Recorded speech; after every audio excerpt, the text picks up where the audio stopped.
Hey, y'all. So, welcome to my first YouTube live stream. You are getting to be experimented on. I think we're supposed to do that at Halloween, not at Christmas, but we're going to experiment tonight. And it's funny enough that this came to be kind of for the same reason that Clack said he went live tonight. He said he needed to design that phone charger, and he says, I'll just do this and do it live. Well, mine ain't quite like that. I've been working all week to try and put a video together for YouTube showing how I built this shadow box.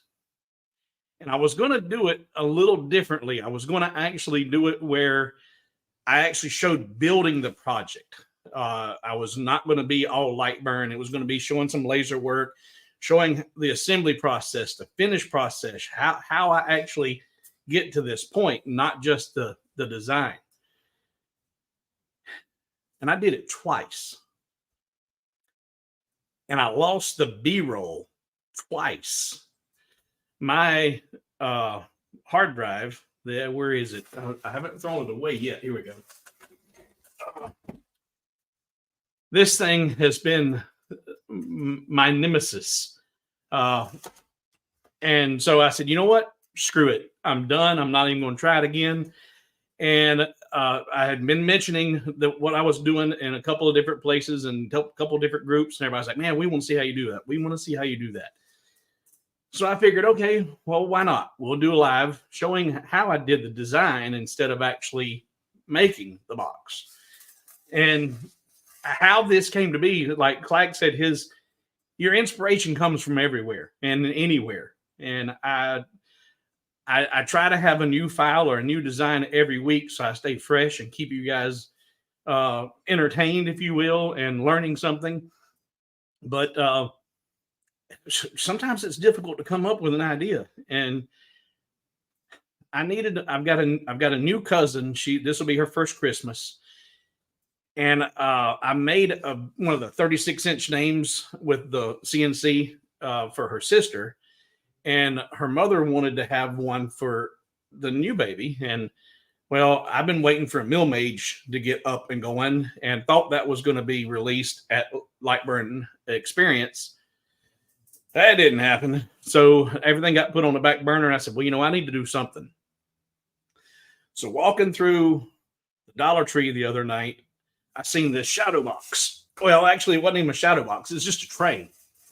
This is a completely assembled tray from Dollar Tree. It was and they're $5 being at the Dollar Tree, but it was an open tray. And I said, well, you know what? I said, I can make a face for that and then create a shadow box. And that turned out okay. It was all right, but it's not up to my standards in the way of fit and finish. The edges don't line up right because the light burn is precise. When you cut with that CNC and the laser, everything's exact. And this tray is mitered and glued up, and it's a little off. And so I said, it was $5 for the tray. And I believe I know I can make a better one, a more accurate one. And I started looking at the material, and I said, well, it's going to take 2 sheets of 300 by 300 material. It's going to be less than $4. So I can make one cheaper than I can buy one. So that's how we got here. So I'm going to look at the comments from it. Now, I'm not nearly as good at this as Clacky is. So hats off to you, sir, because you do this extremely well. And I've learned so much from watching your channel. You got me through a lot of hurdles when I was struggling with my first machine, which we will not name. But thank you. And you were a huge blessing in the early days. All right. So let's see who all we got in here. We got HTL's here. Hey, all right. Chuck Belize, IG11 from Belize. Wow. That's something that blows my mind, guys, that I'm sitting here in this little podunk town in North Carolina. I got people all over the world going, hey, there's Hobo. All right. Robert, Chicago Bob. Hey, Bob. And of course, Clack's here. Thank you, Clack, for being here. Robert Lowe. We got some North Carolina rednecks in the house. All right.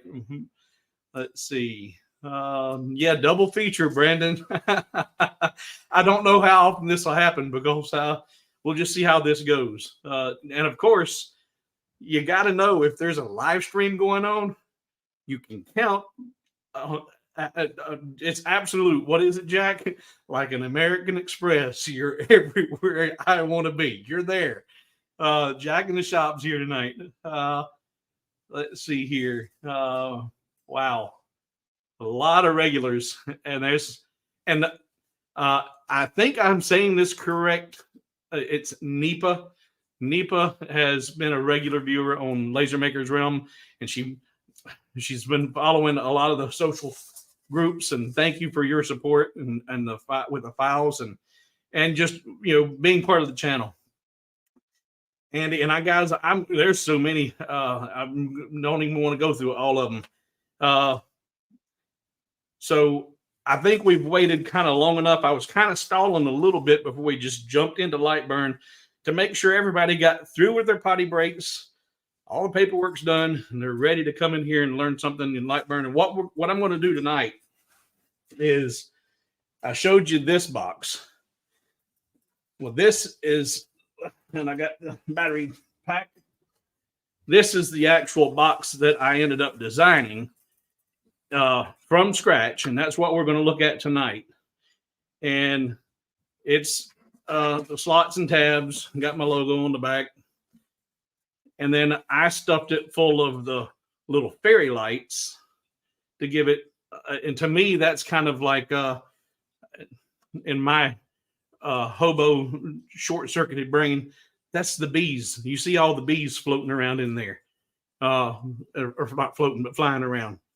But also with being the shadow box, like the first one here, without the lights, when it's not well lit, then everything just becomes a little bit of a silhouette, or it's not as, it doesn't showcase as well.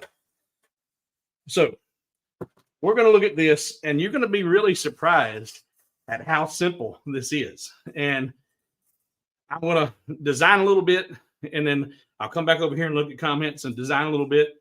And hopefully, if there's any questions, I can get everybody taken care of. All right. So let's see if I can drive this machine. All right. I think you should be seeing my Lightburn file or screen now. And what I do is, instead of starting with the scratch pad like Clack did, and I love the pun, from scratch, what I do first is, when I create a file, I am designing with the assumption that most people are working with a 300 by 300 millimeter piece of wood, because that's what you find all over Amazon. And that's what I like working with. I've got a premium Baltic birch that, like Clack said on that whiteboard, man, there is so many voids and glues and pockets, and it makes it hard to cut. Well, this premium Baltic birch I work with doesn't have any of that. It's more expensive, but it's quick cut, no waste. But I will create a tool path, 300 by 300 millimeters. And that is where I'm going to design my project. Centered up on my tool bed. Now we're going to do a hexagon shaped shadow box. So I'm going to come over here to my polygon tool, select it, and I'm going to go to my cut path, the red layer. And actually, you know what? Since I had that selected, got to, well, this stupid StreamYard things. There we go. There. Back to the tool path. Now select layer 2. Now select the polygon. Now I'm going to come right here, and I'm going to make this about as large as I can make it. By holding the shift button, I'm going to draw out about the largest I can make that polygon, and then put it in the center of my page. Center of the page. All right. Now there is my first basic shape, and I'm going to actually create a copy of that and move over to the side, because I'm going to need to know some of these measurements here in a little bit. And my memory, and you could write them down on that scratch pad, or come over here and type them up and make little notes on the screen. But let's see here. I'm going to check my measurements. All right. So that segment right there of that polygon is 145 millimeters on one piece of that polygon. So, okay. So now I'm just going to grab both of those, hit Control D, duplicate it, and I'm just going to set it over here to the side just in case I need to remember that again or go back to it or whatever. Now, this is going to be the shape for both the top and the bottom. And I need to put slots in here. And I, too, am very particular about things being symmetrical. That's why I look to see, using my tool here, ruler, to see what that measurement was. It's 145 millimeters. And I want to have 3 tabs, or should say on here, there'll be 2 slots and 3 tabs. So it'll be 5 spaces across here. So if it's 145 millimeters, let's open up a calculator. And I hope you can see my calculator. So it's 145 millimeters, and I want 5 spaces. That's going to be 5 equal spaces of 29 millimeters. So I'm going to come over here, and I'm going to grab my rectangle tool, and I'm just going to draw out a rectangle. And then I'll come up here to my width. And what was that? 29 millimeters? 29 millimeters. I need to unlock my aspect ratio, and I'm going to tell it I'm working with 3 millimeter wood. So there's 29 by 3 millimeters. There's the size of what my slots and tabs are going to be. Now I can grab that, and there's a bunch of different ways you can do this. But there, I just snapped it right in that corner. And you could do a bunch. And the one thing in Lightburn, guys, is there's no one way to do something. That you can get to the same result 5 or 6 different ways. But right now, for simplicity's sake, I'm just going to do that. And I'm going to come right over here to the array tool. And I'm going to create 5 columns. See, that's how that fills that perfectly, because we did the math. We know what it's going to be. We got 0 X spacing, and say, okay.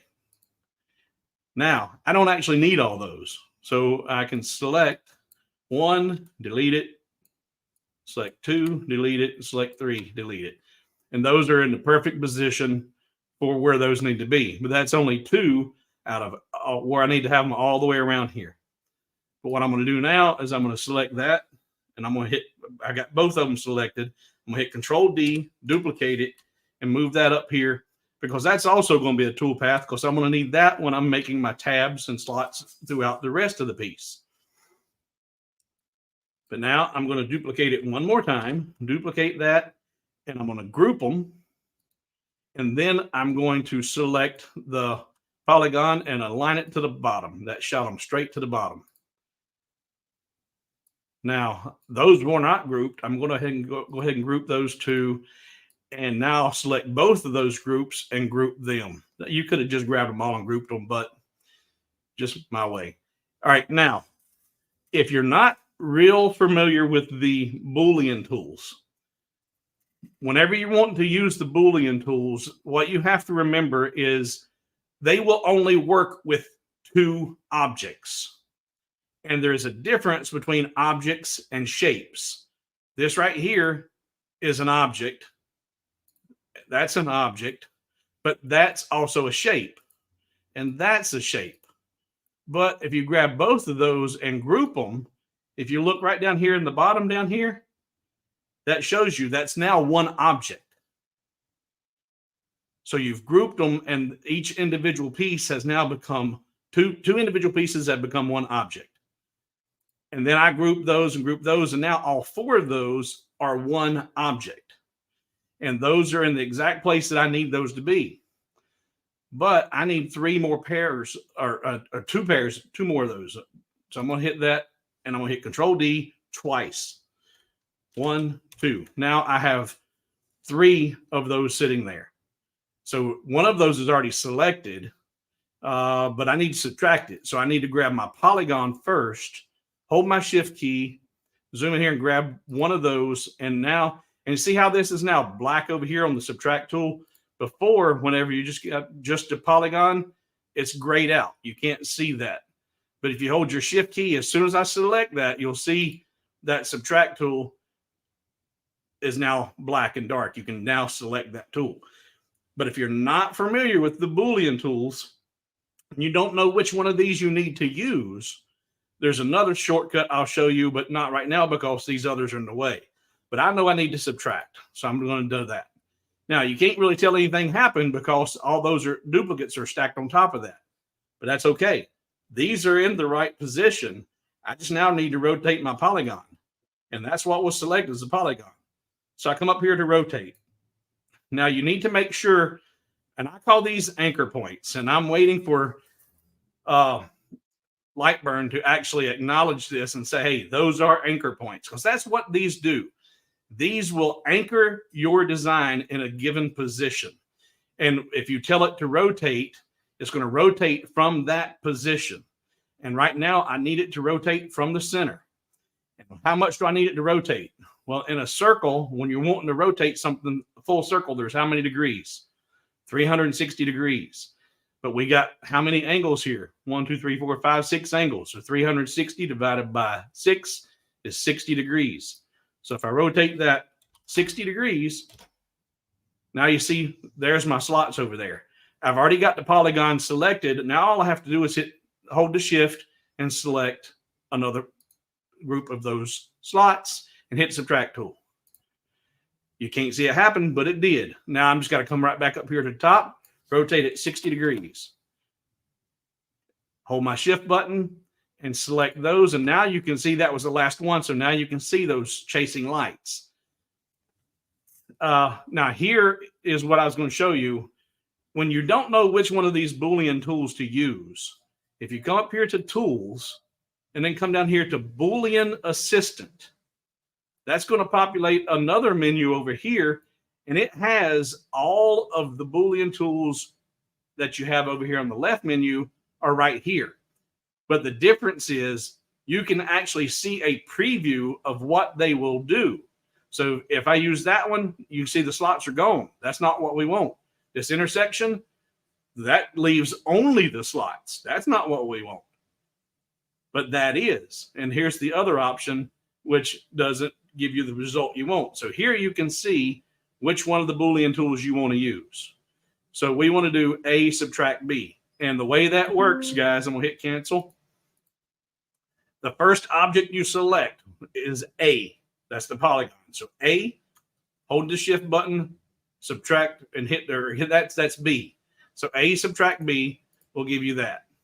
So now we have just created what's going to be the bottom and the top for that shadow box.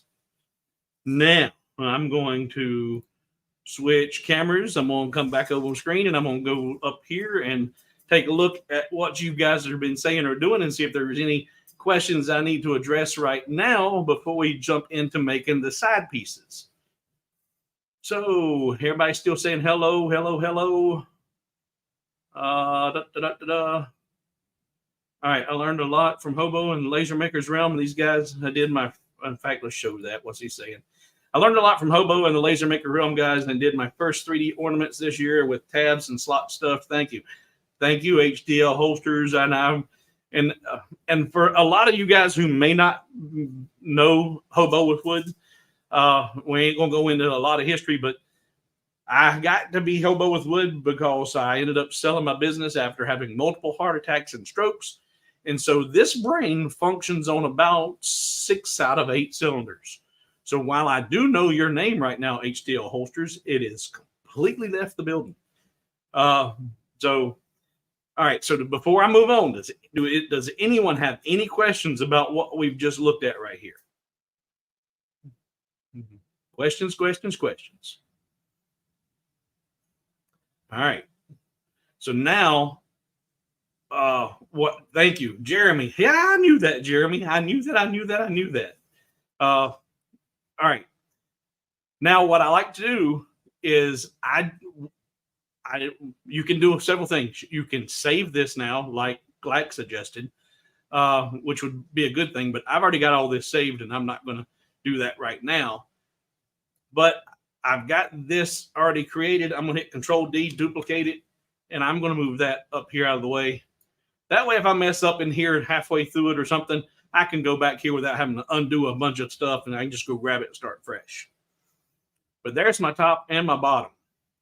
And now we need to make the side pieces. And I wasn't showing you Lightburn when I did all that. See, I told you, I'm still learning how to drive this thing. Now, one thing you have to realize when you're doing these boxes, the side pieces are not created equal. And I'm going to show you how easy it is to do the math to figure out. And because if you get this file, when I finally get this file uploaded to my website and you go to grab it, this is made with 3mm wood. And if you've got 3mm wood, it's ready to cut. But if you're going to use 4.5mm or 4.7mm wood, you're going to have to change your slots sizes, tabs, and slot width and tab heights. And the other issue you have is because of the thickness of the wood, the sides are not going to fit any longer. But it's really simple math on how to make that work too, and we're going to show you that. Because if you go to a thicker piece and don't accommodate for that thicker wood, they're not going to fit together at all. And if you go to a thinner piece, then you're going to end up having a large gap in between your pieces. All right. Making sure we're good. All right, moving on, going back over to Lightburn. All right, so I duplicated that and moved it up here out of the way. Now I need to make my side pieces. In fact, I'm going to go ahead and move. Well, I got that up. Yeah, well, either way, we'll just move them both over here for right now.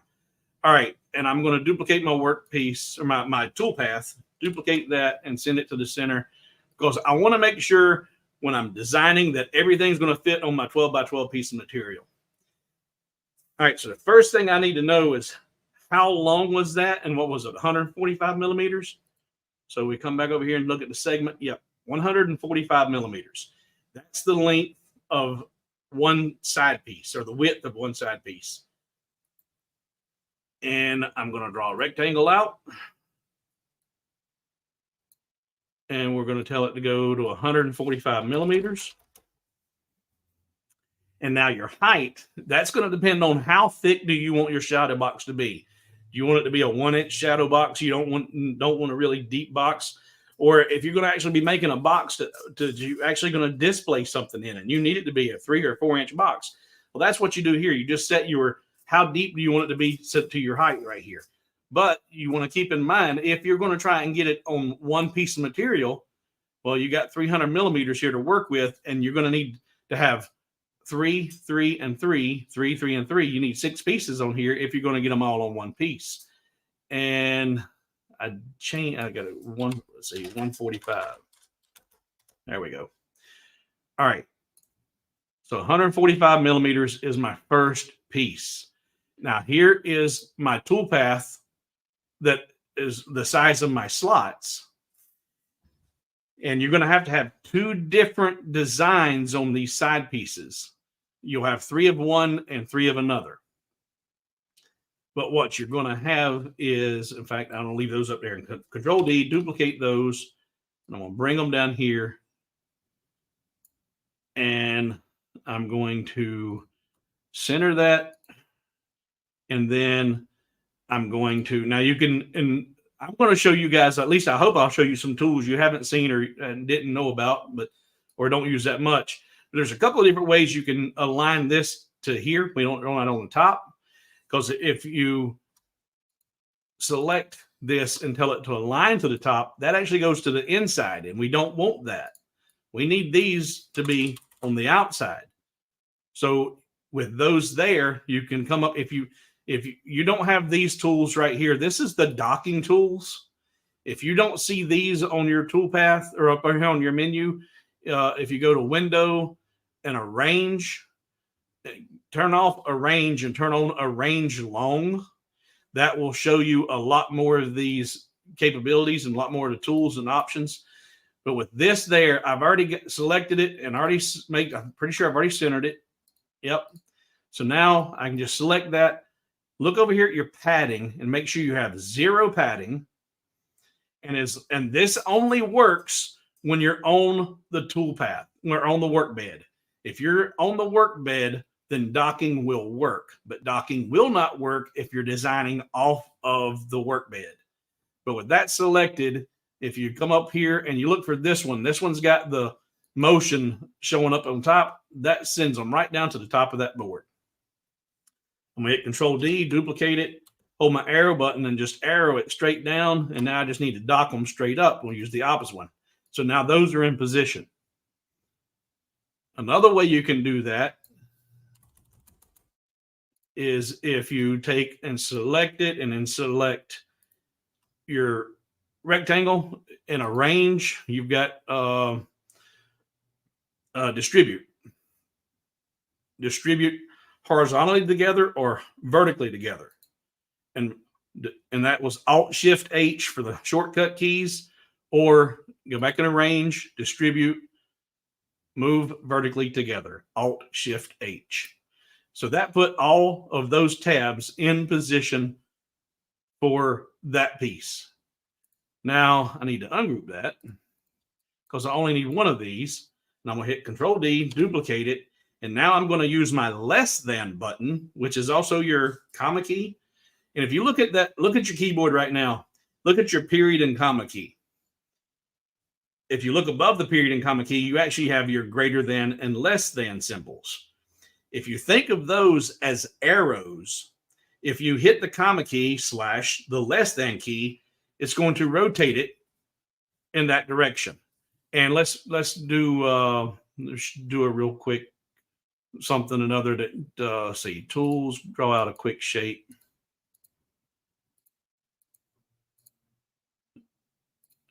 All right. So now you can actually tell which direction it's rotating. If I hit my less than, it rotates it counterclockwise. If I hit my greater than, it rotates it clockwise, 90 degrees. It will only move it 90 degrees. All right. So there's another little tip. All right. So now we've got that. I'm going to bring it down here, and this needs to be on the outside. And we're going to select our rectangle, and we're going to align it to center. And now we're going to dock it to the, I docked everything. We don't want to do that. Undo, because I had it all selected. I only want to select that and dock it right up against it. Hit the Control D button, Control D for duplicate, and hold that arrow key, shoot her straight across so I don't change my alignment. And now, don't want to do that. I just want to select just that, and now just dock it straight back. All right. Now, you can do this a couple of different ways because, like I said, there's 100 ways you can do this in Lightburn. But what I say a minute ago about how many shapes or how many objects you can use the Boolean tools on, 2. But we've got 1, 2, 3, 4, 5, 6 different tabs here.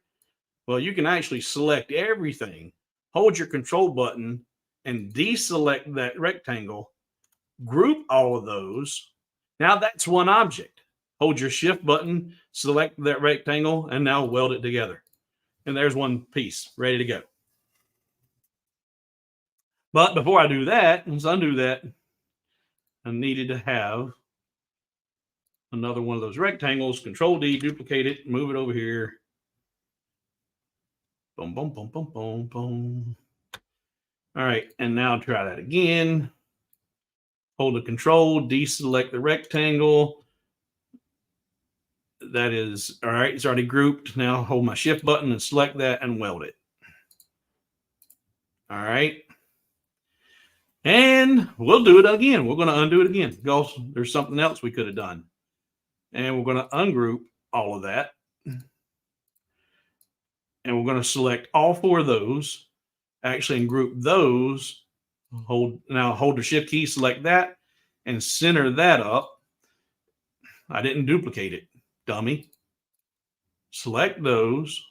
Control D, duplicate. Hold your shift button, select that rectangle, and now center it up. Now those are in position. Now we select all that, hold control, deselect that, hold shift, and actually now I've got to group all those again because I ungrouped them. Now they're grouped. That's one object. Hold shift, grab that, and weld it. And that one's back to ready.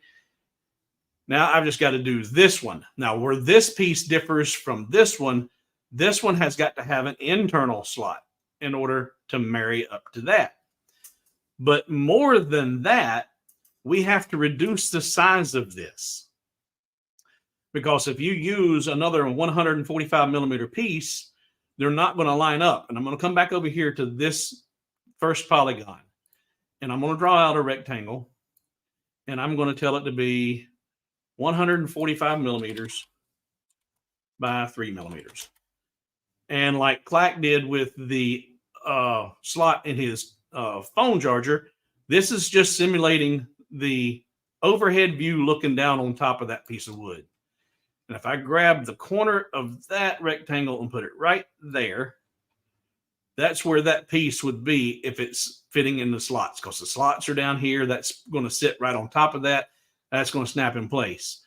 Now, if I take that and say Control D, duplicate it, and now, guys, I'm going to demonstrate why, because some people are like, why would you ever want your anchor point to be anywhere besides in the center? Well, I've got a duplication sitting there. If I put my anchor point right up in the top, and now I tell it I want to rotate it, I think is it negative 60 degrees? Wrong way. Say undo. I need to put it in the bottom. There, and actually, and I hadn't pre-thought this, but this is me just trying to show you how this works. So actually, I think I need to rotate it a couple times. If we go 60, there's 1, 60. I didn't change the anchor point. But see how the anchor point, when you change your anchor point, it changes where it rotates from. And so that's, and if you've used it enough and you've got a pattern down, you can actually rotate it to where you want it if you've got your anchor point set correctly. But do you see what I'm demonstrating here? If you did them the exact same length, one's going to run into the other and it's not going to snap into the side of that wood. So these have got to be shorter than that. All right, so I'm going to jump back over here for a second to the comments before I go too far down a rabbit hole. We'll go over here. Dun, dun, dun. All right. Good. Clack says 320, 300. Yeah, I don't know. And like I said, this is not something, I don't rehearse a lot of stuff. I do a lot of stuff. Most of my videos, if you watch them, they're full of flaws. And that undo button is my favorite button because I'm always screwing up. This is not scripted and not rehearsed. And like I said, just trying to throw that in there about how that, because I've had one person, when I did a video demonstrating what anchor points are and what they do, one person was kind of a butt in his comments about, well, you put it in the middle of everything. And why would you ever need to? Well, there are times if you learn how to use the tool, it can be a benefit. But let's take, now I'm going to duplicate, and actually I'm going to duplicate this one. Control D, and now I will mirror that one. So it's at the right opposite angle and move it over here. Grab my corner, put it right in there. And I forgot to switch screens again. Sorry about that, guys. All right, so I just duplicated this one over here, mirrored it, and put it over there.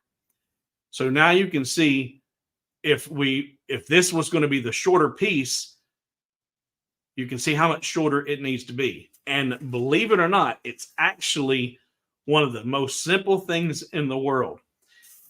Like I said, this file, if you end up getting this file from me, know that it's designed with 3 millimeter wood. And I'll show you also how you can tell when you look at anybody's files what it was designed for. But if you're going to go from 3 millimeter wood to making it with 4.5 millimeter wood, you're going to, for right now, to keep the math simple for this simple brain, say you're going to 5 millimeter wood. I don't know where that's going to get, where you're going to get it, but you're going to go to 2 millimeters additional thickness. Well, all you have to do is come up here, select that piece, make sure your anchor point's in the middle, make sure your well, we got to switch screens again. put your anchor point in the middle, select that one that you need shorter. Aspect ratio is unlocked. You come right here and you're starting out with 145 millimeters. And now we're going to go, and that's for a 3 millimeter piece of wood. We're going to 5 millimeters. We're getting 2 additional millimeters, but we need to reduce it on both sides. So you need to subtract the thickness of the material if you were going to 5 millimeters. Here we're working with 3 millimeters. So I need to subtract 3 millimeters from either side, or subtract 6 millimeters. So this, and if you're not aware of this, you can use this as a calculator. Right now it's got the 145 value in there. All you have to do is come to the end of that 145, hit your subtract button, subtract 6. So if you didn't already know that was 139, it'll do the math for you. Or let's say you were working with 2.7 millimeter wood and you didn't have an exact value to subtract, or an even number. You could say, let's go back. You've got 145, and now you need to subtract 2.7 millimeters. Just say subtract 2.7, subtract 2.7. And that will do the math for you. So you don't even have to do the math in your head to find out what the total sum is. So let's go back and get subtract 6, because that's what we need here, because I'm working with 3 millimeter wood. We subtracted 3 millimeters from this side and subtracted 3 millimeters from this side. And now if you look, there is clearance there for those side pieces to fit in there. All right. Now, that was a whole lot of stuff. I'm just going to check over here because, and the guys, I actually appreciate that you're either you're asleep or you're paying attention, because the comments are not going through the roof here. And I must be doing an okay job because it's not a lot of questions here. Glasgow John, are my files for sale? This one is not for sale yet, but my website is hobowithwood.com. Let's see here, banners. No, I don't have a ticker for my banners or for my website. Go away, hide.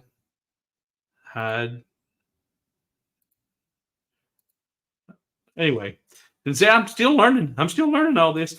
And it's like, Clack, he's doing stuff, and he's even got sound effects and drum rolls and rim shots. And I ain't there yet, but I'm getting there. I want to do this, though. I want to put this up, save, show. All right. So, guys, if you aren't aware, yes, hobowithwood.com. I started that website in March of this year, and I've already got some pretty good files up there. Clack mentioned the gumball machine, and I'm like him too, Squirrel. I ain't going to do that to you, but here's my functioning gumball machine. It's actually a working gumball machine. I love it. That's on my website, and a whole bunch of stuff's on there. But if you see here scrolling across the screen now, I just implemented it this month. If you go to patreon.com and become a patron, patreon.com/hobowithwood, a bronze supporter gets 60% off all of my files. A silver supporter gets 80% off all of my files. A gold supporter gets 100% off all of my files. And I try to add something to it every week. Try to. All right. So go back. Comments. Awake, just designing more phone holder. I hear you, Glack. Hey, and Squirrel. What I was trying to demonstrate, I've got something similar to that, but on your phone charger, an open slot will let you plug up the phone and then set the phone on there, and then the charger cord can go down and out, and then out the slot at the bottom, and it's really nice. That's just but now the one thing that I did learn is you really benefit, and I haven't done it yet. You benefit by having a little bitty kickstand that pops up here in the front, keeps the phone from kicking out. So detour. My chat keeps freezing. Well, hopefully that's nobody else is experiencing that. Yep, did that. Okay, very good. All right, moving on, going back to light burn. All right, so now by doing that subtraction and figuring out, and remember, initially this was 145, and I subtracted 3 millimeters off of each side because I'm working with 3 millimeter wood. If you're working with 4.5 millimeter wood, you would subtract 4.5 from each side. All right, but now you know what that length needs to be, and that's 139 millimeters. So now we can come back over here and tell this to be, with the aspect ratio unlocked, so you maintain your height, tell that to be 139 millimeters. Now that's the right size, the right length. Grab one of those, hit my less than button, rotate that, bring it down here. I'm going to align it to center. Take it, and this one needs to be on the inside. So now I can select that and select this one and align it to the left. Take that, duplicate it, and select that and align it to the right. Now I can do the same thing again. Everything's in position. Select the entire thing, hold my control button, select the square, the rectangle to deselect it, group everything, hold the shift button and select the rectangle again and hit weld. Oh, not weld. I got to subtract those. So no, I can't do that. See, told you, undo button. So I got to ungroup all those, dummy. Group only those. And they already grouped. So there, and weld that. And now that's already selected. So just hold the shift button and select those and hit the subtract button over here. And now that's ready. Did that one get cut clean? Don't look like it. Even though I aligned it to the right, it don't look like it. Nope, I didn't group it, stupid. Golly, that's okay. All I got to do is just grab that one, tell it to go back to center, put it on the inside, and I've actually got the toolpath selected too. Come on.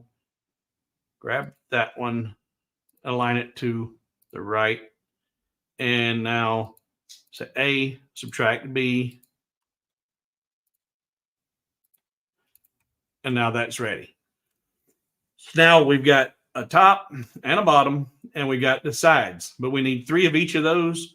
So you can take this and actually, you could now, depending on whether or not you work with kerf, if you add or subtract for your laser and kerf, then you would not want to do this. You can actually, you should be able to take those and overlap them by grabbing that corner right there and put it right in that corner, and it's not going to snap into place. My snap usually works, but it's not snapping tonight. But you could do that, overlap them, and go over to your optimization settings and make sure you have remove overlapping lines turned on and say okay. And then it's going to come down through there and cut that line one time. But if you use kerf, you cannot do remove overlapping lines because the laser is going to add additional material to the cut, and then they would overlap each other and it would mess up your entire design. So you got to be careful with that. But now we need 3 of those. So we just, and actually, you know what? We're going to take both of those, align it to the top, make sure they're aligned. Now I'm doing my array tool, and I need 3 rows. And we're going to go ahead and put a 1 millimeter Y spacing in there to put a little gap in between them in case you're going to do any kerf, and say, okay. So now I actually have a box. There's the top, the bottom, and all the sides. It's done. All right. That's going to go together and work like a champ. Now let's come back over here. Look at the comments, questions. So far, so good, Steve. You're doing a great job, Hobo. Thank you, Bob. And cheers. I'll look at this a little later. It's 2:38. Yeah, Glasgow. Yeah. Good night. Good morning, actually. Okay. Any comments, questions? Because now, and I'm hoping there was somebody in Clack's stream that was, well, yeah, Greg, you were wanting to look at how to do the the honeycomb. And it was so funny that both Clack pulled up the honeycomb on his cell phone. And I'm telling you, great minds, man, great minds. Because this was my intention tonight. And it's the honeycomb shadow box. And I was about to go live when he went live. And I said, well, I ain't going to step on his toes. And we have a lot of overlapping viewers. And instead of, trying to steal from one or the other, I was like, I'll just wait and see if it's not too late, I'd come on. And so here we are. So thank you guys for jumping from him to me. I appreciate it. But now we're going to jump into the array tool and how I create that pattern, that honeycomb pattern, and how I get it centered and filled in the right size. And there's a whole lot of things you have to think about when you're doing this, because first thing is, if you make, like Clack said when he was demonstrating on that phone charger, he'd shrunk that down so small, it'd cut it out.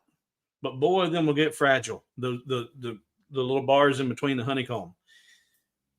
So typically, I like to design as small as I'm ever going to make it. And if it's good and strong when it's as small as it will ever be, when you blow it up, it's only going to be even better. But if you make it fragile, large, and you try to shrink it down, it ain't gonna work. So let's look at how I do the honeycomb. Go switch screens. Done. All right. So now I can take and pull all this. Now I want to show you before I pull this out of the way. By me designing these on this toolpath, and I know that's the material I have to work with, I can see that I've got all of this down here at the bottom is good, usable material that I can put other pieces on, accent pieces or designs, and that's not wasted wood. And it's all organized and positioned as well as it can be. All right, so I've got 2 copies here. Just for grins, I'm gonna go to my art library and come down here and grab my Hobo logo. Hobo, add graphic. Come over here, hold my shift button, put that in the center, blow that up, about like so. So there's my bottom. Here's my top. So let's grab this and put it in the center of my work bed. I'm done with that for now, so I can actually get rid of that.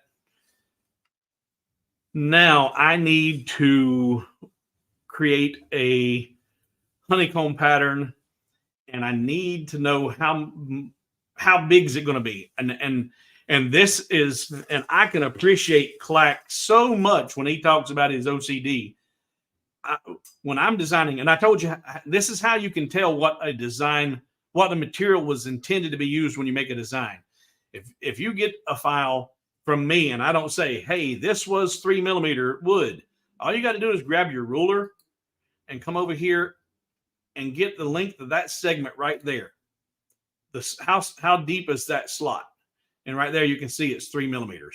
So when I designed it using 3mm wood, that was the plan. And we'll show you how to resize all that too. And if anybody's still here, we'll do that. But now, since this is 3mm, and I'm going to have a tab sticking in there, and the edge, I'm going to have, to me, I see a 3mm line that runs straight down through there. So I'm going to come back over here. Well, like that. That's solid instead of the slots. But so that to me is already used in the design. So I'm going to come over here to this piece right here. And let's come back over here and show you. In my mind, I've already created this when I'm doing this layout. And I know that I want to do the honeycomb, but I also want to do this border right here. I want to have that. And in one version I did, wherever it's at, I actually made that border the same size as the exterior and covered up the slots. I brought it all the way out to the edge and hid the slots. And I was like, if all the slots were hidden, then that would have looked okay. But with only those being hidden and being able to see that and see these, I'm like, no, we need to see the slots. So if I want to see the slots and I want to bring that in, I want to have the same amount of gap at the top as I do in between my honeycombs. So I pre-think all of that as I'm setting this up. So what I'm looking at, I come back over here, I grab the original shape. And this is why I made this original shape earlier. I knew I was going to need it. I'm going to come over here to my offset tool. Well, we can change strings again. See, guys, I'm getting there. All right, so I kept this original shape. And I've selected it. And now I'm going to come over here to the offset tool. And if I offset tool, there we go. And I'm going to come into inward offset. We're working in millimeters, and that's let's say 6 millimeters right now. That gives me my an equal distance between the slots and how thick that piece would be. But then I won't need another 3 millimeters on this side of it. So I actually need to make that 9 millimeters. So now, if in fact I'm going to go ahead and create that piece. Let's go back. Come back here to 6 millimeters, not 60. Stupid. 6. All right. So that gives me 3 millimeters in to the edge of those slots and in a 3 millimeter gap. And I'm going to say, okay. Now I've got that, and I'm going to come back to my offset tool, and I'm going to say 3 millimeters. And then I'm going to say, okay. And I'm going to take those two. And now I'm not going to group them yet. I'm going to take that one, and then I'm going to come in and offset it. So that's going to be my 3 millimeters. Now that's 6 millimeters between there. So now I need to do another offset of 6 millimeters. And I hope that math didn't, but now you can see it. If I delete that toolpath, go away. Now you can see. So that's equal distance in and out. But that right there, those two, group those together. And that's that trim piece that's going to sit around the top. This is going to be the border that goes on the outer piece of my honeycomb pattern. So I'm going to take that and I'm going to center it up. Didn't mean to do it like that. Undo. Select the inner piece. Select that piece and bullseye it. All right. So there we go. So there is the top outer frame, but now don't minus the honeycomb. So now, Greg, this is what you were wanting to see. Hope you're still with us. All right. So this is about eyesight and what looks good. I haven't done any pre-math again, but I'm going to come up here to my polygon tool, holding the shift key, and I'm going to draw out. I'm going to come right over here as far as I can to the left internally and draw out that polygon, holding the shift tool. And what is that going to be? Let's just log the aspect ratio. And now I'm going to tell that to be 30 millimeters, just because it's a nice round number. And now I'm going to kind of position it about where I think it's going to look best. And what I'm looking at, what I'm thinking is if I stay with that, just like Clack was staying with that 25 millimeter circle, if I come in here and do another offset of 3 millimeters, say okay, and put that on a tool path. Don't want to put that on a tool path, put you back on a cut path. And then if I was to center that, come on, there you go. There. That's going to give me a 3 millimeter gap between that polygon and that when it's all welded together. So that's kind of the position that I'd want to start from, or that's as far left in this pattern as I need to be. But the problem I got is I can't start my array from here because you can only do your array up or down. You can't go in both directions. So once I've positioned this in about where I need it to be, then I'm going to come up, I'm going to use my arrow button and just arrow that up. And I'm actually going to take it above this toolpath, and you'll see why in a few minutes. But I'm going to take that up there. And in fact, what I'll do is, and I don't even know if this is going to work, but it doesn't matter right now. I'm going to grab that, hold my shift button, and grab that toolpath and tell it, no, that's not, that ain't going to matter. It ain't going to matter. Because I'm going to start playing with the grid array, and then I'm going to probably have to position the stuff anyway. But you need to have this above that line and as far left in this design as you're going to be. Now what I'm going to do is, just so I can see it better, I don't need that toolpath anymore. I'm going to delete it. And I'm going to put this on a toolpath just so I can see this polygon better. I'm going to select that. Now I'm going to go to my grid array tool. Now you're going to have to do a couple of different things to create your honeycomb. If we just create a bunch of columns, you're going to want to create your columns, enough columns so that they come past this over here, and you know you're started out over here good. All right, but now if we do rows, and let's put everything at 0 spacing. We have 0x spacing and we have 0y spacing. Now that's actually a cool pattern, but that's not a honeycomb pattern because we got diamonds in there, and that actually looks pretty cool. And that's how actually I created the white shadow box. I did not do honeycomb. I did this. But if you want to create the honeycomb, what you have to do is now come over here and tell it we're going to shift by half. That's pretty cool. That's still not a honeycomb. Now we need to start increasing our X spacing and decreasing our Y spacing. So if we increase some space here, now you start to see it's starting to look more like honeycomb, but it's not positioned correctly. Now I told it to be 30 millimeters. What was it? A 30 millimeter height or width? I can't remember now. But a lot of this I will eyeball.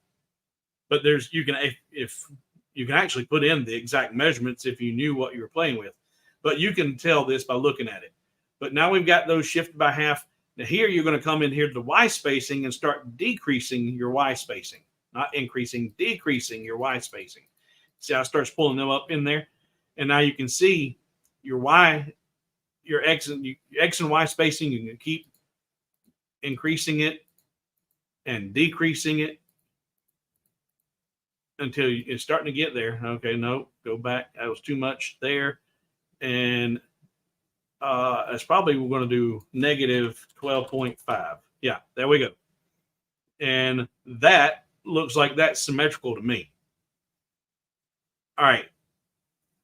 But when we shifted it by half, see how much longer the array got? We don't need all those columns. We can decrease some of those columns.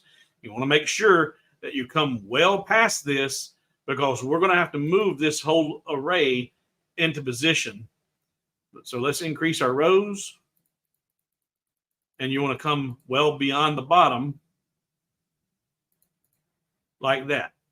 Now, in fact, we'll go ahead and give it another column. There we go. So now that is plenty large enough to cover that entire area. But those, while that is symmetrical, those are going to be really fragile. So I'm actually going to go ahead and increase 2 and decrease 2. Oh. And again, there. That's not quite right. That's better. and we can say okay. Now, you notice I said okay, and now we're back to that one single piece again. Well, in version 1.5, when they ring it out, I'm told that we'll have the option to actually, while that array was open, click a button that tells it to select that entire array instead of just this piece. So now what we got to do is grab that entire array and then deselect anything we didn't want. And it looks like it looks like Control D and Control D. I think that's got rid of both of those. And now we can group it. And let's go ahead and grab these again and put them back on the red path so we can see them. And now with that array grouped, you can grab that and move that around anywhere you want it to be. And right now, if we grab that and just tell it to go to center, that may or may not be where we want it to be, because what I look for is, again, I'm looking for symmetry. And I look to see where that's at. This piece here is inside that. It goes too far. And over here, we don't have one lined up on there at all. So what I would do is undo, grab my array, and I've got it centered. So now I can just go left and right with my arrow keys and try and create the symmetry to where I've got, there's a partial honeycomb, there's a partial honeycomb, and try to make them all symmetrical. And if you really want to get crazy about it, and you want to try and get that point with that point, that point with that point, well, all you got to do is with that selected, hold your shift button, come down here and scale it up a little bit.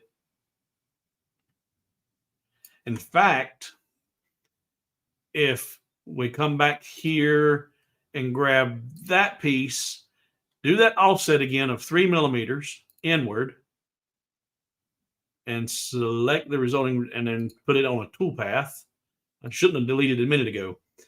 So now I can actually use that to take and draw that out, get it over here where I can see it.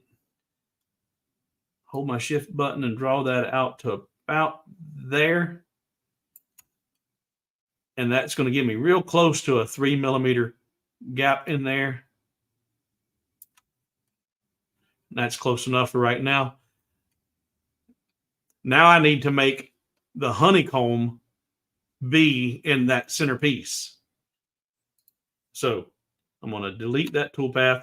Now I'm going to switch screens and go back over here, look at the comments, and see if there are any questions up to this point. Okay, yes, my files for sale. Done. All right.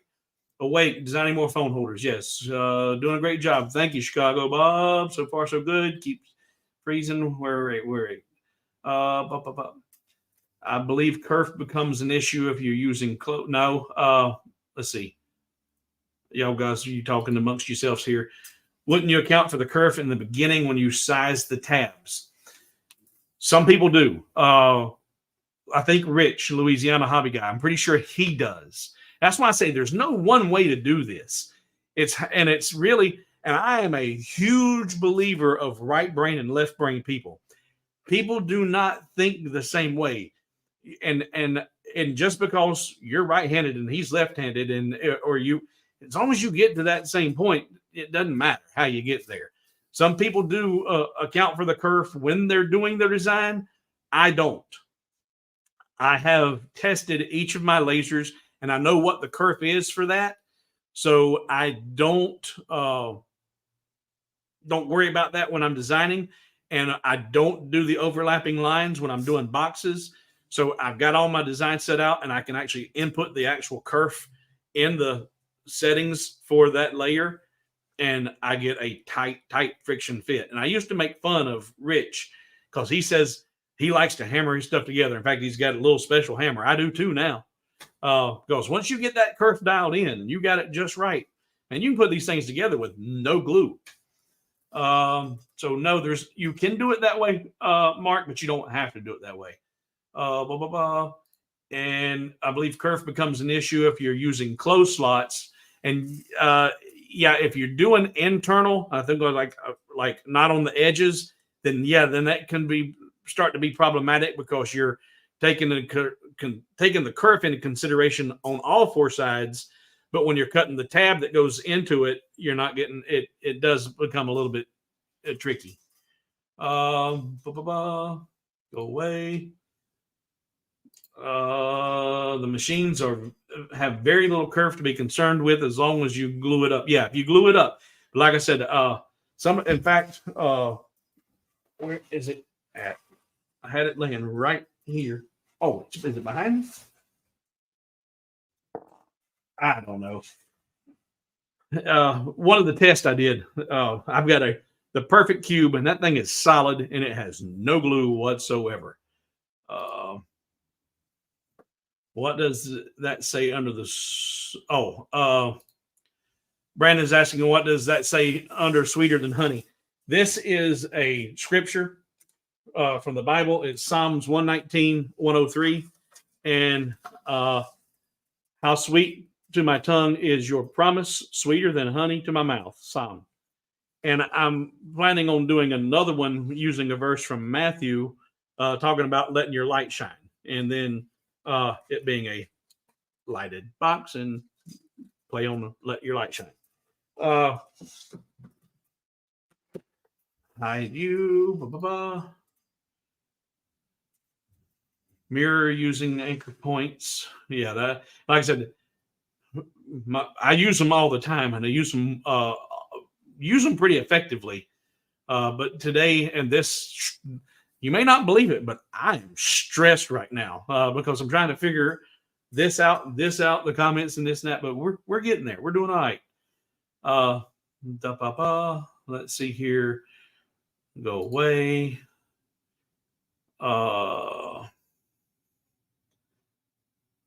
Talking about there's a kerf test on you. Yes. LA Hobby Guy has a kerf test where, he does 10 equal cuts and then slides them all together and measure how much is gone. And now you divide it by 10. Now you know what your kerf is. I do mine a little differently. Again, like I said, there's no one way. There's no wrong way. I actually will take and make a slot and a tab and start trying to fit them together, and playing with additional. I know where the kerf is going to be approximate, and I will just actually test fit the actual slot and tab until I'm happy with it. And I had some of those laying around here too, but those are gone because I wasn't planning on talking about that. But all right, hide. Hey, Chicago Bob, thank you, brother.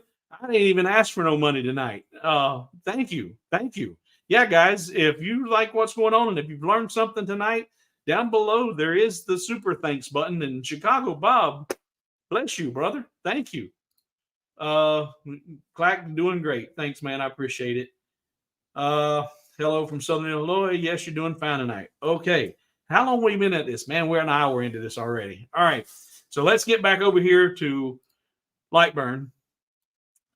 And this is one of those deals where you've got to be careful about what you select, because this line, and hold my shift button, and that line, that's the actual frame, if you will, of the outer piece. And if they were grouped, that's now one object, because two pieces are grouped as one object, not two pieces. And now you take that, and now you hold, and we've got all of that array grouped. So that's one object, and that's one object. So if you hold your shift button and select this, you only have two objects right down here at the bottom. You see it's two objects. You go into your tools and your Boolean assistant, and you can start looking. Do I want that? No, I don't want that. Do I want that? No, I don't want that. Do I want that? Nope, I don't want that. Do I want that? No, that's not quite right either. So you're like, wait a minute. And this is where it can get frustrating. But that's the one good thing about this assistant. You can actually preview and see, and nothing's actually happened. So none of those are what you want. So hit cancel. So you've got to have the array grouped. It has to be. So let's ungroup these. Ungroup. And we're going to select just the inner piece. Hold your shift button and select the array. And we'll go back to tools, the assistant. And now we can look at here and see there it is. So it's not the union, it's the intersection. And it's not to subtract, because subtract gives you an entirely different outcome. You don't want to do subtract B and A or A and B. It's the union right there, or the intersection, I should say. So you say done, and now you tell it okay. And that easy, that fast, you've just created. And if I wasn't explaining this, we wouldn't have been in it in an hour. I could have done this in about 5 or 10 minutes.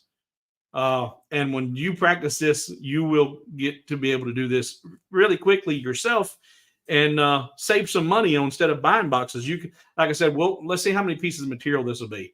That's 1 piece, 2 piece, 3 piece. And then now that I forgot to show you what I'm going to do with the trim. And you know what? I forgot to do it up here too. See, undo. All right. Let's, just for giggles right now, I'm going to take this one and I'm going to put it on a green path, put it in line mode.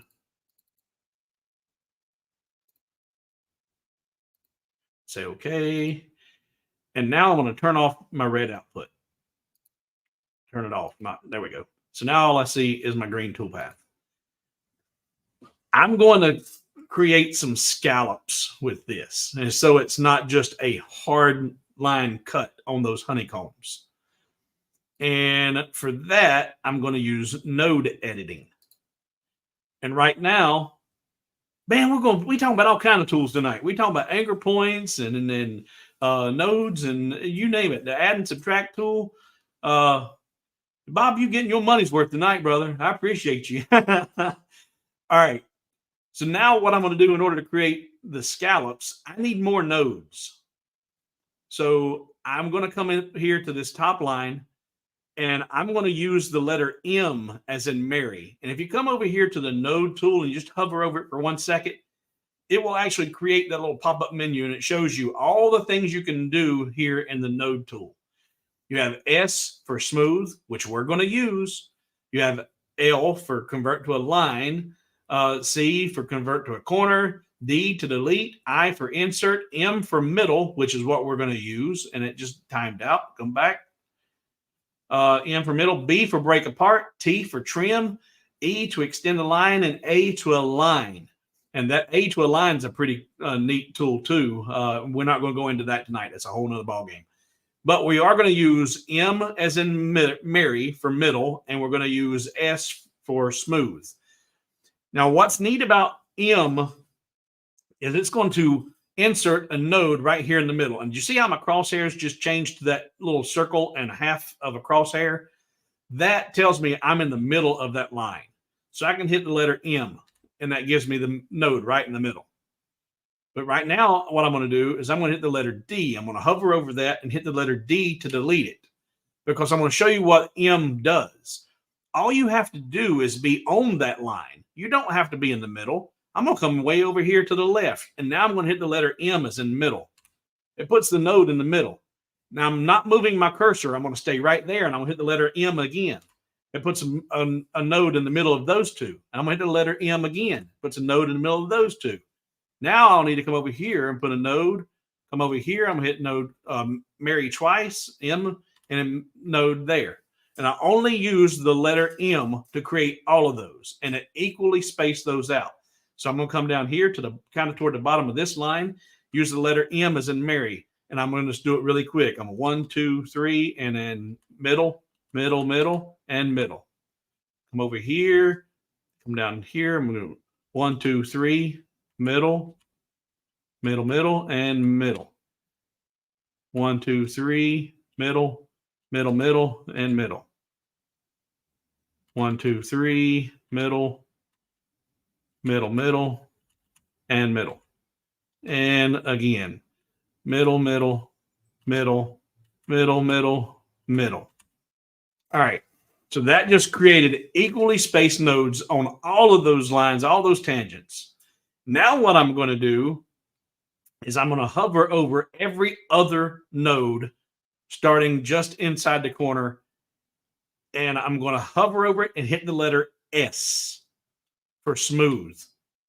Come over, skip, hit that one, skip that one, hit this one, hitting the letter S on every other one. Now that I've done that, I'm going to come back. I want to select it, holding the shift key, select each one of those that I just turned into a smooth curve. And now I'm going to arrow it down 1, 2, 3. Now I need to rotate 60 degrees. S, oh, come on, got to hover over it. S, or deselect the other ones. S, S, hold my shift button, select, select, select, and 1, 2, 3. Deselect them, rotate it. S, I'm sorry, S, S, nope. Now see there, I didn't get over that node. And when I did, it put that's a curve and that's a curve, and that's wrong. So now with being hovered in between them, I can hit the letter L for line, and that puts it back to a line. Now you hover over that and do S and S. Now shift, or select, select, and down 3. 1, 2, 3. Deselect, rotate it 60 degrees. Select it, hold it, or shift, or not shift, just the letter S, letter S. Oh, I missed it again. Hit the letter L, change it back. Letter S, letter S. Shift button, select, select, select. 1, 2, 3. Deselect, rotate it 60 degrees. S, S, S, S, shift, holding, 1, 2, 3. Deselect, rotate it 60 degrees. And the last tangent. S, S, S, S, hold shift, grab that one, and that one. 1, 2, 3. Now, if I look at that, now you've got pretty little scallops all the way around that are exact. And that's what an OCD person has to have. So now I can put that back on the red cut path, turn my red cut path back on. And now with that selected, hold my shift button, select that, go back to the tools, Boolean assistant. And is it intersection still? Yes, it is. Done and done. Now see how much better that looks than having that as a straight line. And now, and you know what? Before I do that, go back, undo. I'm going to take that and I'm going to do an offset outward 3 millimeters and say okay. And now select the inner one again, select that, tools, Boolean assistant, intersection, okay.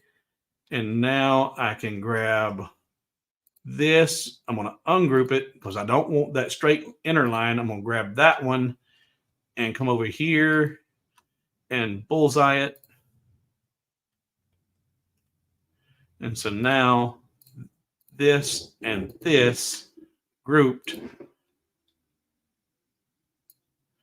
There's my top trim piece. All right, coming back to questions and comments. Oh, wow, we got some more super stickers. Oh, man, thank you guys. I tell you, I appreciate it a lot. It means a ton to me. It does. Thank you. I'm trying not to get all teary-eyed here. And that's another thing. After I had my second stroke, man, my emotions are right here. I can't watch a commercial and not get teary-eyed. What did I watch last night? I watched some movie last night, and it's sappy, stupid, and I feel so silly, and I just get all teared up. And thank you guys, appreciate it. I really do appreciate it. All right, now I hope you've learned quite a bit here. And I don't see a lot of questions, which that's good. But I don't know. Let's see what Matthew's saying here. I see a BS here. I love the way you teach to the point and not trying to be funny or add any extra BS. Yeah, Matthew, I'm just me, man. And I don't profess to be a professional. I just started this in June, Father's Day of last year. I'm only, I'm less than 2 years at this, and I had no formal training. I learned my foundational knowledge about light burn by watching Rich, the Louisiana hobby guy. And full disclosure, Rich, the Louisiana hobby guy, was a blessing for learning light burn, and Clack was a godsend for trying to learn how to use the laser that I was working with that I refused to name. He's had great success with it. That thing was it like to ruin me. I was fit to be tied. I went through so many lenses in less than 4 months. I'd go through a lens in a day. I couldn't. Cleaning the machine every day, and then 4 or 5 hours later, but I learned so many shortcuts and ways to work around using that laser by watching Clack's channel that Clack helped me get through a lot of those struggles working with that tool. And he does so well, and he's done so well with his the jigs, because those machines are not this. And I haven't turned on the machine tonight, and I don't plan to cut anything tonight, because this was just about how to do and what to do. And now what I'm going to show you how the next thing and the last thing I'm going to show you on this design is, if you get this design and it was created for 3 millimeters, how do you adjust those pieces for the new material thickness? It's a whole lot easier than you think, and you don't have to redesign everything. And we're going to look at that in just a second. You've been very good so far. No questions yet. Beautiful. Just been soaking it up, Steve. Thank you. Learning a lot tonight, and I don't even have a diode. Well, I tell you, the diode, and I've got a CO2 sitting over there, but I only turn that CO2 on when I'm doing acrylic. And now that I've got this, guys, and I'm not one to get on a product and, stomp and get on the soapbox and thump about a product. But this is one of the most incredible machines. And I've worked with this, the Creality, and I really liked my Comgro. Man, I love that machine. That Comgro Z1, that thing was a workhorse, and that got me through a long dry spell. Like I said, we won't talk about the first one. But this machine, and like Clack said tonight, you don't need jig. That honeycomb is fixed in place, and you can. And the first time I seen Rich cut something, and like tonight, Clack picked up that phone holder, and it wasn't completely cut through. This thing is so precise that you could have taken that and put it right back on the honeycomb and hit the job and sent it right back out, and it would have cut right back over it again after removing the material. It is nuts how precise this is. Yeah, I'm just me, brother. Just me. Let's see. And I thought I wanted a bigger, Jeremy, I thought I wanted a bigger laser, but for what I do, and this is my job. This is my job now. It's been my full-time job since June of last year. By selling my files and now finally getting the YouTube channel monetized, I'm starting to get some money in, but this is how I earn a living. Craziest thing, multiple heart attacks, open heart surgery, 2 strokes, and I can't get disability. They turn me down, and I can't get a job. I've got my CDL driver's license, and nobody will hire me because of my heart condition. Every company will hire me. They'd love to have me, but their insurance company says, nope, sorry, he's a risk, and we can't have him. So the company won't hire me because the insurance won't cover it. So this is my job. This is how I earn my living. And because of that, most of the hobbyists out there are working with material that's the 12 by 12. So a bigger laser and a bigger work bed doesn't benefit me any because I'm designing for all the grandpas out there and all the grandmas out there that are working with the hobby lasers. All right. Stroke survivor here, man. Mark, yeah, and if you ever see me and I'm stumbling, stuttering, if I get really stressed and I like tonight, thank you guys for making this so easy. But if I get really stressed, I will start sounding like I'm drunk.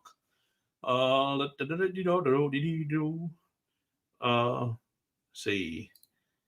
I only have a fiber right now. Well, I tell you, Jeremy, that's something that you need to get in your shop. Jack, what is a fiber? That's a piece of material right here in your clothes. Come to Canada, we'll take care of you. Yeah, I hear you. What, Astrid? I'm looking to move. I really am. I want to be out of where I'm at. Okay, so now let's jump back over here, and I'm going to show you how what you need to do if you're going to resize these pieces. Right now, like I said, if you grab this and grab your ruler and come in here and look, you can look at the length of one of those segments and see that that's 3 millimeter material. So you know that. And you're going to go to 4.5 millimeters. So, okay, grab 2 of those and delete it because you know you don't need them. Now come up here to this one. And we're going to come inside of it and we're going to grab our rectangle tool. Actually, you know what? Let's deselect it first. Grab a tool path and grab our rectangle. And we're going to come up here and get our crosshairs right in the corner there and draw it out until we get crosshairs in this corner. All right. Now, that tool path is the exact size of that rectangle. And I need it to be smaller because we're going to go from 3 millimeter material to 4.5 millimeter material. That's an additional 1.5 millimeters times 2. So it's 3 millimeters smaller. So with the anchor point in the center, if you subtract 3 millimeters, subtract 3 millimeters, and I had the aspect ratio locked. Let's go back, undo, unlock the aspect ratio, and subtract 3 millimeters. That, and actually we got, because we're only going 1.5 millimeters thicker, but we're doing it in both directions. So 3 millimeters. So now that you've got that tool path there at the right size you need it to be, come back to this tool, this piece, that design, and go to the node editing tool, node editing. Then draw every one of those. Select every one of those. Come up here, grab that, and bring her right there. Come up here, grab that, and bring her right there. Now it's resized to the correct 4.5 millimeter material. Now you need to resize your slots and shapes. Now we're going now let's see here. We're an hour and a half in, and 90 minutes is about what most people like to see, but you guys are still with me and you hadn't had a whole lot of questions. Now I'm going to show you resizing slots and tabs, but I'm going to show you a trick that you do when you're creating it. Now, if people are using the box generators and all that, I try not to do that because they have so many problems that they bring into Lightburn. So when you design your own, you can make it what you want and you specify what's what, and you can tell Lightburn things that Lightburn doesn't know how to differentiate, like the following. We'll go back here. Oh, turn off Astrid. There we go. I need to make 3 more of those. So let's come back up here and go to our array tool. And I've got all this. And that's when you use the array tool, when we did our honeycomb, we were doing all these X spacing. It saves it from the last time you were using it. So delete all those and get rid of them. And now I need to do 2 rows. and I don't, and see, save that shift by half, turn that off. And now, okay. All right. So there's my new resized pieces, but they're the wrong size slots and tabs. And I'm going to go thicker or going to go bigger.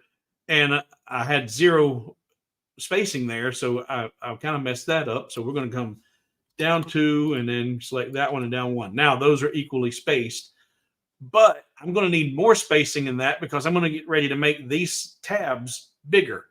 These are going to go up and these are going to come down. There's a chance they're going to overlap. So I'm going to grab both of those and I'm going to come down. And if you go into your gears up here, this is where you set your distances for your movement. And I've got if I use my arrow, I move 1 millimeter. Shift arrow, I move 0.5 millimeter. Control arrow, I move 1/8 of a millimeter. And you can put those to whatever you want them to be. And if you were designing and you wanted to move it 10 millimeters each time, just change that to 10. But I'm moving 1 millimeter. So, okay. So I'll grab both of these and I'm going to come down 2 and I'm going to grab both of these and come down 1. Now I need to resize slots and tabs. I'm going to get rid of that toolpath and I'm going to show you this one right here. Now this piece is all tabs. It says tabs sticking out here, tabs sticking out here, tabs up here, right? Those are all tabs. This design is tabs and slots. So when you do these, you've got to make sure you're resizing both tabs and slots. But the problem Lightburn has is Lightburn doesn't know what a tab is and what a slot is. It cannot differentiate one from the other. So, and look at this one, for example. We know these are all tabs. But if I go into Tools and Resize Slots and Selection, if I'm doing slot depth, I got to put in my first.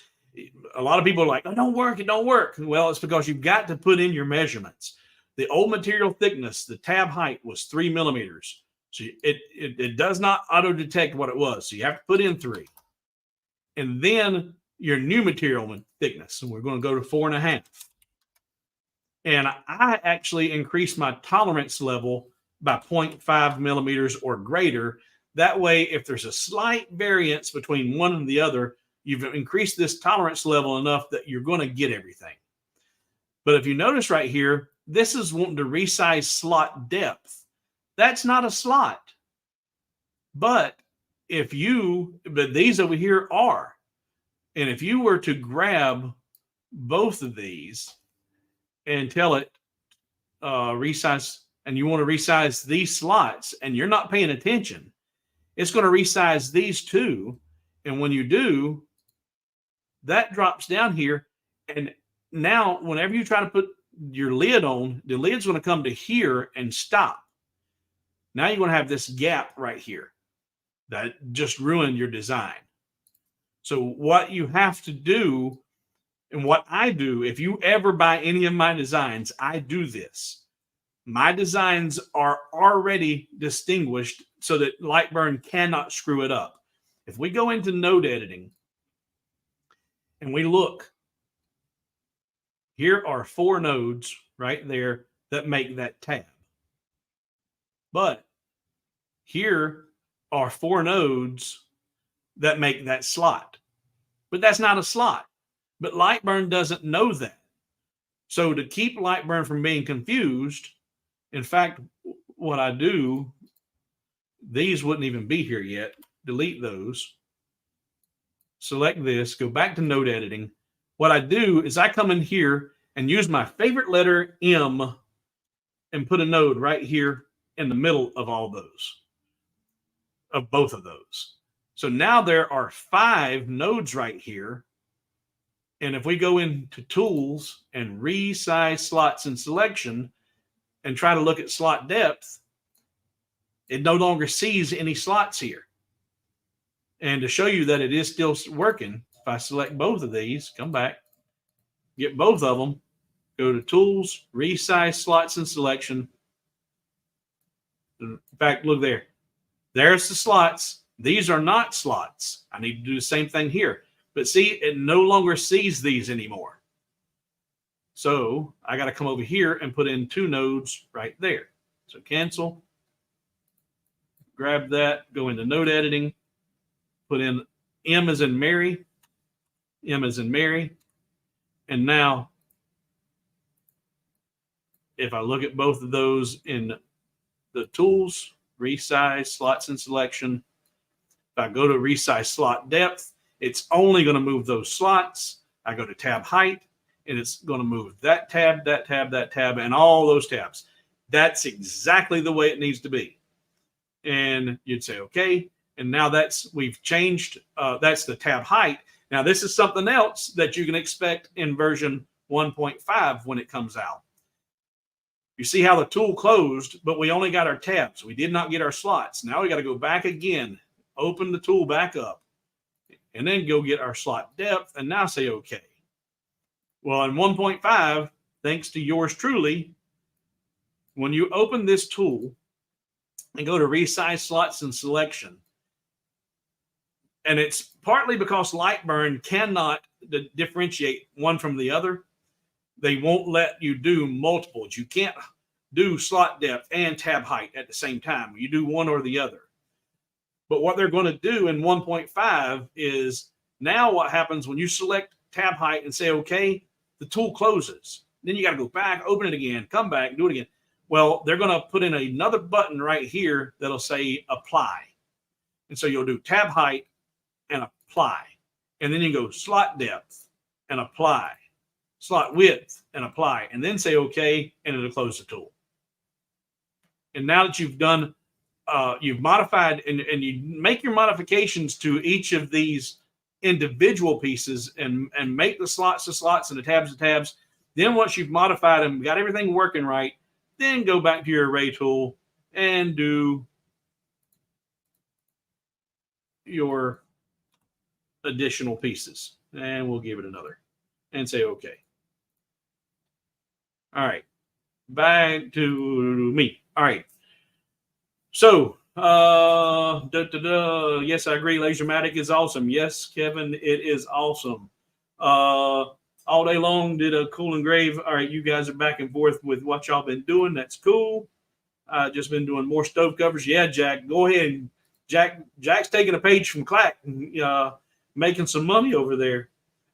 Kevin's also a CDL driver. Very good. All right. So do you guys have any questions about what I've talked about? Because we've gone over a ton of stuff. We're over an hour and a half in. Is there anything that I've lost you on, you need me to refresh or go over? Or is there anything else that you want to see? Like I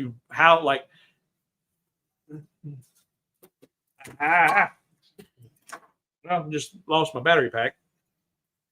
Like how I got my B in there and the offsets in there and all that. Do y'all want to see that, or are we done for tonight?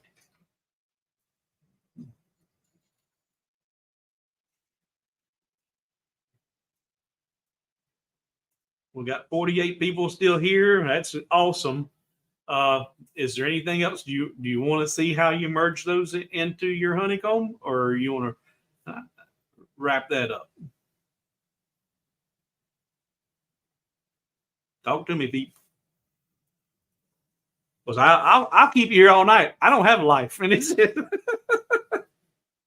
go for the B. All right. Put the B in, please. All right. Okay. Turn you off. All right. Instead of actually grabbing the B right now, because if you're going to add anything in there, let's go over to my art library. We don't need that. Let's do no. Oh, I know what I want to do. Where are you at? There we go. All right. Switch screens. Done. All right. I'm going to grab a simple shape, add it to the project rather. That's a set of eyeglasses. We're going to put it on a cut line. All right. If that was the actual piece that you're going to cut out and put on here, then we'll make it a little bit smaller. You don't want it to be. In fact, let's come back here. If you look real close, you there the brown has got an offset, then the white's got an offset, and then there's the text. So I've stepped it down 2 or 3 times to give more depth to that piece. So if those glasses are the exact size that you want them to be, then you need to offset it once or twice or however many times you're going to put layers on it. I do an offset for each layer. So if I wanted to have, like I did with this Sweeter Than Honey, then with that selected, do an offset, not a movement, offset. There we go. And I'm sticking with that just like Clack. Boy, I'm OCD too. I'm going to change that. I'm going to do an offset of 3 millimeters. And I'm not going to delete the original objects, but I am going to select the resulting objects. And I'm going to do another offset, 3 millimeters. Done. So now that's the piece that I need to put in the honeycomb. So that is all grouped, which is good. We need it to be. And I want to put this in the center, align the center, and let's take it up just a wee bit. And I want those glasses to be right there. So what I need to do is grab my glasses, hold my shift button, and now it's like, okay, well, which one do you need? Do you need to weld it? Do you need to subtract it? Do you need the intersection? I don't know. What do? Go to Tools, go to Boolean Assistant, and you can come over here and start looking. That's not what you want, because that's going to cut out and just leave a big hole right there. That's not what you want. That's not what you want. There it is. And say, okay. And then what I look for is like that little piece right there. I may not want that to be there. That might be because, and then look, there's a little bitty piece right there. So show you another tool. If you take that right now, that's all grouped together. And I don't have this perfectly symmetrical, or else these would be identical. Actually, you know what? The sunglasses might be what's not symmetrical. I don't know. Something's not symmetrical. But what you can do is ungroup all of this. And now I'm going to take and I'm going to say that right there. I'm going to select that. And then I'm going to come up here to Tools. Select shapes smaller than selected. Now that's labeled incorrectly, because the way I read that, select shapes smaller than selected, then it would not include that shape. But it does include that shape. If I click on that button, it's going to grab any shape in here that's smaller, including that one. And then you can hit the delete button, and it's going to clean all those little bitty pieces up. So if you had a whole bunch of them in there, it's going to grab them all at one time and clean that up instantly. And that right there is going to be a better offset to put this on. And in fact, what you probably would want to do, come back, go ahead and put this centered so it's in place. Now weld or do your Tools, Boolean Assistant, and that's the one we want. Say okay. Ungroup that, and I'm going to do that again and say Tools, select shape smaller than that, but I'm going to keep this little triangle. So that's got all those selected, but I'm now going to hold the Control button and deselect that, and now hit the delete button. And I like that better. And that's going to be the piece that would be glued on top. That's the next layer. And then that goes there. That's the third layer. And that's how you weld your pieces in. And if you were going to do like I did the scripture, I typed out all of my font or whatever my letters are going to be. And then I draw a rectangle around that. And this rectangle I can take and look. I just do a little and get rid of that. What do I do? Get rid of you. That rectangle is, let's give it an even number, let's say 40 millimeters high. So it's from here to here is 40 millimeters. The radius tool, the way that works, right now it's got a value of 10. Well, that's 10 millimeters. So 10 millimeters up and 10 millimeters out would give you that radius. So if I've got a 40 millimeter height and I wanted that to be rounded over, then I'm going to go to half. I'm going to go to 20 millimeters and I'm going to come here and go half and here and go half. And now I've got a perfect rounded piece. Now, if that turns out to be not what you want, all you have to do is you can undo and you come back here and say 15 and click and click. But now if you look at that and you say, that's not what I want, another trick you can do is instead of undo, we'll come in here tight so you can see. But that radius, if I come in the middle of the radius, you see how the cursor changes? Double click, and there it goes away. Double click, or actually you don't even double click, just click it once. So you can click it to add it, or click it to take it away. But once I've done that, and I got that piece that I'm going to put my text on, do the same thing. Do the offset. And say I'm only going to do 2 layers that time. I'll drag that down here. And actually it's way too big. But grab that, bring it down. And then I would weld that in just like I did the others. So that's easy. The hard part was done once you created the array with the honeycomb and you got all that. Welding this in is using the Boolean tools. And if you're not real familiar with those, I've been doing this for 1.5 years. I still use that Boolean assistant religiously because you can preview it and not make any changes until you say okay. All right.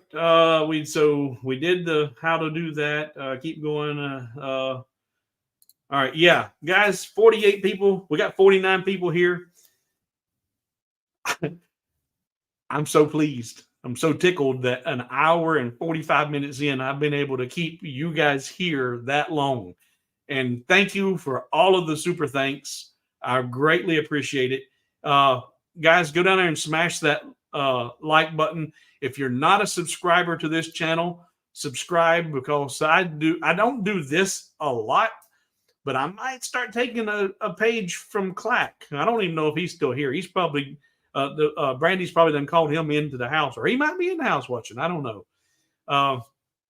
But I might take a page from him and might start doing this, because I did waste 2.5 days this week trying to put a video together, only to lose all the work. And I was frustrated. And it's easier just to do this and then actually address anything that you might have questions for. So let's, all right, let's see, turn that off. What's the question here? How did you account for the battery cord? Oh, the battery cord. Okay. So the battery cord is actually quite simple, very simple. I pulled that out whenever I dropped the batteries a minute ago, but the battery cord fits in there like so. And all I did was I took my mics and just mic'd that cord to see how thick that cord was. And I think it was averaged anywhere around 4 millimeters or so. So I'm going to delete that. Delete, go away. So this is the back piece. I come over here to my circle tool and I draw out a perfect circle and tell it to go to 4 millimeters.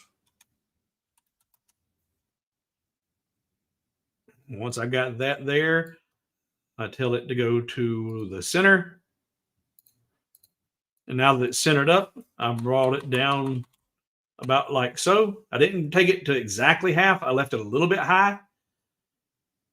And actually, it was think I did it a little bit bigger, but once you got the size you want it to be and you've centered that up, all you do is just select that piece, hold your shift button, select that piece, and subtract it. And that created the slot. And this one is designed. I did this one. Did I do this one differently?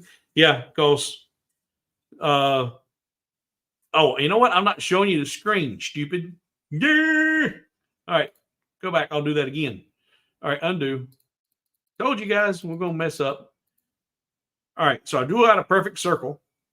And actually on the box that I had, I've got 3 tabs and not 2 tabs. But once you draw out that perfect circle, and because I designed this one wrong with only 2 tabs here instead of 3, that it wouldn't work here. And that might be what you picked up on. But with 3 tabs in here, then that put that yeah, that put that there like that. If that was in the center of the piece, and just brought it down to where it wasn't quite at the center and say A, subtract B, and subtract. And that put the notch in there to let that cord slide out of there. But because this is designed wrong, I should have designed that the other way around. When I deleted the slots to begin with, I deleted the wrong 3. I should have done it backward, done it the other way around. All right. So hopefully, Richard, that answered that question. And yeah, you might have picked up that I had my design wrong there. Will version 1.5 allow undo and node editing? You know what? Into branding, the craziest thing is it does work sometimes. And I haven't figured out the rhyme or reason about when it will and when it won't. Sometimes it works. You just try it. If you're in node editing and you hit undo, it ain't going to do nothing. You have to go out, hit, and then go undo. But on occasion, it works. And I've said from day one when I was learning Lightburn, priority matters. You have to do things in a certain order for it to work correctly in Lightburn. And there is a priority that you have to take either when you're going into node editing or something that will allow undo to work, because at Lightburn Experience, this came up, and Jason, the creator, the Oz of Lightburn, he was asked, will you make undo work in node editing? And he said, it does. So something and I have had it work for me. And so he does it in a way that it works for him. But I don't know what that priority is. I don't know what the steps are. But we did have that discussion with Jason about it, that it doesn't work all the time. And I don't know what might come of that. But just try it before giving up on it, because sometimes it works. Great job looking forward to the next one. All right. Thanks, Mark. You can use Control Z to Control Z node edits now. Well, okay. All right. So Jack's saying Control Z, which is undo. So Jack, are you saying that Control Z will work when the undo button won't? I hadn't tried that. But the undo button will work sometimes if you got there if you marched there in the right order. I don't know.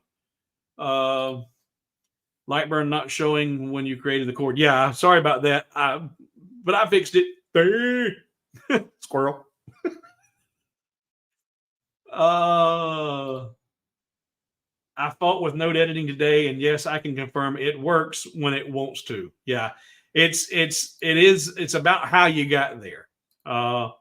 As long as I deselect the nodes, it works. No, same thing. All right. Yeah. So he's saying that I guess Control Z maybe didn't work before, and now it does when it works, but it doesn't always work. All right, guys. So I think this has been long enough. We're pushing 2 hours. Hello, Robert from Canada. If you're just joining us, you got here at just in the time to wrap it up. In fact, I'm gonna do something that I don't normally pay attention to. I'm gonna jump over here to let's see here. How do I do that? Oh, actually, I guess I got to come over here and go here. And I'm going to check on y'all. I'm going to see what y'all done. Come down here, go to live. And then I hope I don't get no feedback here. Yep. Mute that. All right. All right. Cool beans. All right. So we've got 46 likes and 48 watching. Thank you, guys. All right. Thank you. Thank you. Thank you. All right. I am going to get out of here. And I hope you guys learned a lot. I hope I'm tickled pink that I got this many people watching and this long. Chicago Bob, thank you. Thank you for watching. Thank you for being here. Thank you for being a regular viewer and contributor. And thank you for the thanks. I do greatly appreciate it. So with that said, guys, I'm Steve, Hobo with Wood, and I'm out.